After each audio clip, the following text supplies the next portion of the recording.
former NFL GM Mike Tannenbaum, his thoughts about the best case scenario for the Browns with their quarterback situation. I think, in my opinion, that the Jacksonville Jaguars will be a top 5 pick next year, which means Cleveland will have a top 5 pick. Best case scenario for them is Dylan Gabriel, Shedeur Sanders is their quarterback. Now they're sitting there with the top 5 pick, and they could trade it. They could take the best on quarterback. And job one this year is to let Shedeur and Dylan battle out. I think Shedeur wins that. And let's see what we have in Shedeur. And then I either keep Flacco or Pickett as the backup and then trade the other guy.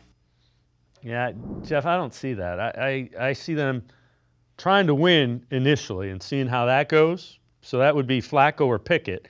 When you get to a certain point, 8 games, 9 games in, if it looks like it's not going well, then you look to, all right, who do we need to look at? Well, the thing is, and look, but in his scenario, he basically gave it to you where it didn't necessarily matter what the Browns do, right? He said, hey, I think that Jacksonville pick could be a top 5 pick. So that means if you're the Browns, you can play this any way you want. And hey, that's kind of where I think we're all at. Me personally, I would start Joe Flacco.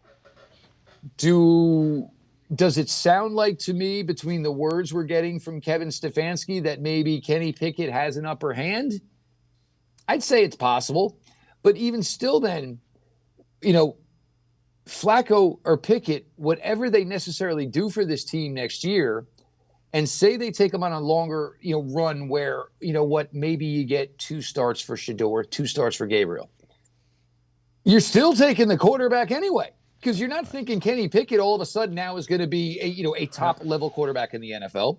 You're certainly not going to think when Joe is 41 years old next offseason that he's going to come back and give you another miraculous series. So anyway you slice it, you're going quarterback most likely in April 2026. And that's why I say you truly want to see it, then you play the rookies more. They either talk you out of drafting a quarterback or they just confirm that you're drafting a quarterback. But for me, it's simple. You get to the draft. If I'm the Browns, whatever pick I have that's higher, I am taking a quarterback, and I will trade down that second pick. I will give myself 2 more first-round picks in 2027. But, look, if you think you can win, and this team shows, and look, that first 4 weeks is not easy, but you find a way to at least get to 2-2, miraculously find a way to get to 3-1, all of a sudden, that essentially changes how you're driving the bus.